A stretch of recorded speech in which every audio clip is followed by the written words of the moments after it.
नमस्कार किसान भाइयों, देसी मुर्गी पालन में आप सभी का स्वागत है।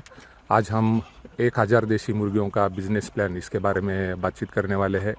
इस बिजनेस प्लान में शेड का कंस्ट्रक्शन, चीक्स परचेसिंग और देसी मुर्गियों के लिए फीडिंग और उसके बाद मार्केटिंग, यह मुद्दे हम कवर करेंगे।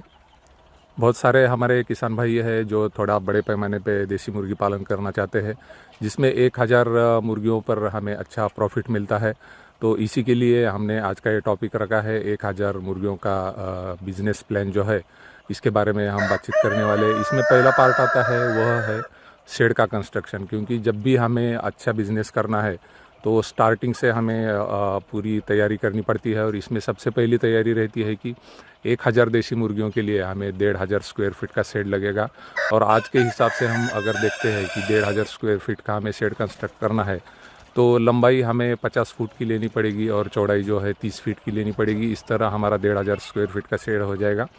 और जब भी हम इसका खर्च निकालते हैं तो स्क्वायर फीट के ऊपर इसका खर्च निकालते हैं, तो आज के हिसाब से 200 रुपये पर स्क्वायर फीट का खर्च इसको आएगा। तो इनिशियल इन्वेस्टमेंट जो हमारी रहेगी शेड की, ये वन टाइम इन्वेस्टमेंट, आपको एक ही बार खर्च करने हैं पैसे। तो 1500 स्क्वायर फीट के लिए हमें 3 लाख रुपए लगेंगे। इसमें हम पूरा शेड कंस्ट्रक्ट करेंगे और उसमें फीडर, ड्रिंकर और शेड के लिए जो कर्टन आते हैं बाहर से पर्दे, ये भी इसमें इंक्लूड रहेगा। हमें पता है कि 1000 अगर देसी मुर्गियाँ हमें पालनी है तो पहले जो चिक्स है उसके लिए हमें 20 फीडर, 20 ड्रिंकर और उसके बाद जंबो फीडर और जंबो ड्रिंकर, वो भी 20-20 लगेंगे। तो यह पूरा खर्च इसमें इंक्लूड रहेगा। एक अच्छा शेड कंस्ट्रक्शन करने के बाद बारी आती है 1000 मुर्गियों के लिए हमें पहली जो बैच है उसके लिए टोटल कितना खर्च आएगा, तो वह भी हम देखेंगे। तो सबसे पहले हमें चिक्स परचेस करना पड़ेगा। चूजे जो है छोटे अच्छे हैचरी से हमें लेने पड़ेंगे। और आज के हिसाब से अगर हम देखते हैं तो हमारे घर तक चूज़ा लाने के लिए एक चूजे का प्राइस हमें तकरीबन 25 रुपये तक हमको लगेगा। तो उस हिसाब से 1000 चूज़ों के लिए हमें 25,000 रुपये खर्च आएगा। चिक्स परचेस करने के बाद पोल्ट्री फार्मिंग में सबसे बड़ा जो खर्च रहता है, 80% खर्च रहता है, वो फीडिंग का रहता है। तो आज के हिसाब में अगर पर केजी फीड का प्राइस हम देखते हैं तो 30 रुपीज़ तक तकरीबन इसका प्राइस है। और 3 किलो फीड हमें लगेगा और 3 किलो फीड खा के हमारी मुर्गियाँ जो है तकरीबन 1.2 केजी की हो जाएगी। तो हमने देखा कि चिक्स का प्राइस 25 रुपये है और 3 केजी फीड का प्राइस अगर हम देखते हैं 30 रुपये के हिसाब से, तो वह 90 रुपीज़ हो जाता है। और दोनों मिला के हम देखेंगे तो 105 रुपये खर्च हमारा यहाँ पर हो रहा है। इसके आगे का जो खर्च है वह रहता है इलेक्ट्रिसिटी का खर्च, मेडिसिन का खर्च और वहाँ पर हमारा जो आदमी काम कर रहा है उसका खर्च, लेबर खर्च, यह खर्च इसमें इंक्लूड रहते। तो यह तकरीबन 10 रुपये आता है। तो हमने देखा 105 रुपये और ये 10 रुपये, 115 रुपये तक हमारा ये खर्च चला जाएगा। तो इस हिसाब से अगर हम देखते हैं तो पहला बैच जब हम 1000 मुर्गियों का निकालेंगे तो इसमें फ़िक्स कॉस्ट जो है हमारी, एक सिंगल टाइम कॉस्ट आने वाली है शेड की, वह 3 लाख आएगी। और 1,15,000 जो है पहले बैच का हमारा खर्च आएगा। इस तरह टोटल खर्च अगर हम देखते हैं तो 4,15,000 का खर्चा हमें फर्स्ट बैच में आएगा। इसके बाद जो है लास्ट में हम अगर देखेंगे तो मार्केटिंग का मुद्दा आता है। तो आज का रेट अगर हम देखते हैं तो साल भर रेट बहुत कम ज़्यादा होते रहते हैं, लेकिन हमारी सोच यह रखनी है कि हमें रिटेल में मार्केटिंग करनी है और अच्छा प्रॉफिट कमाना है।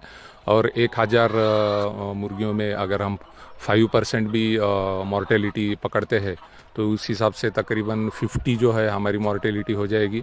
और हमारे पास तकरीबन 950 के ऊपर जो है बर्ड्स सेल के लिए रहेंगे। और मैंने जैसे बोला कि रिटेल मार्केटिंग करनी बहुत ज़रूरी है। रिटेल मार्केटिंग में हम देखते हैं कि पर केजी के हिसाब से 200 रुपीज़ पर केजी तक हम सेल आउट कर सकते हैं। तो कम से कम 50%, 60% रिटेल मार्केटिंग करते हैं तो बाकी का जो है हम होलसेल मार्केटिंग में सेल करते हैं तो उसमें कम मार्जिन मिलता है, कम प्रॉफिट मिलता है। तो इस तरह से मिनिमम 200 रुपीज़ पर केजी से भी हमने अगर कैलकुलेट किया तो फर्स्ट बैच में हमें प्रॉफिट जो है मिलेगा, जो वह तकरीबन पहले ही बैच में 2 लाख तक हमें जो है बर्ड सेल करके, रिटेल और होलसेल दोनों सेल करके एवरेज अगर हम देखते हैं तो 2 लाख तक हमें उससे टोटल जो है इनकम मिलेगा। प्रॉफिट जो है पहली बैच में आपको कैलकुलेट करना मुश्किल है, क्योंकि आपका शेड का जो खर्च है वो ज़्यादा रहता है। और इस तरह से जब हम बैचेस आगे कंटिन्यू करते रहेंगे तो हमारा जो है प्रॉफिट आपको 2 बैच के बाद आपको प्रॉफिट आना शुरू हो जाएगा। तो जो भी किसान भाई नया देसी मुर्गी पालन करना चाहते हैं और थोड़ा बड़े पैमाने पे करना चाहते हैं, इस तरह से वह आगे बढ़ते हैं तो 100% उनको साल भर में अच्छा प्रॉफिट देखने मिलेगा। क्योंकि साल भर में देखते हैं तो मिनिमम हम 4 बैचेस तो कम से कम निकालते हैं और इसमें से अच्छे ओकेजन पे हम बैच निकालते हैं तो इसमें हमें मैक्सिमम प्रॉफिट देखने मिलता है। तो किसान भाई इस बिज़नेस प्लान के साथ आगे बढ़ सकते हैं और अच्छा प्रॉफिट कमा सकते हैं। बाकी जो है वैक्सीनेशन है, फीडिंग है, इससे जुड़े सारे वीडियो हमारे चैनल पर है, वह आप देखते रहिए और हमें मैसेज भी करते रहिए ताकि हम आपके जो प्रॉब्लम है उसके ऊपर सॉल्यूशन लेके आए। तो आज के लिए हम यहाँ पर रुकते हैं। धन्यवाद।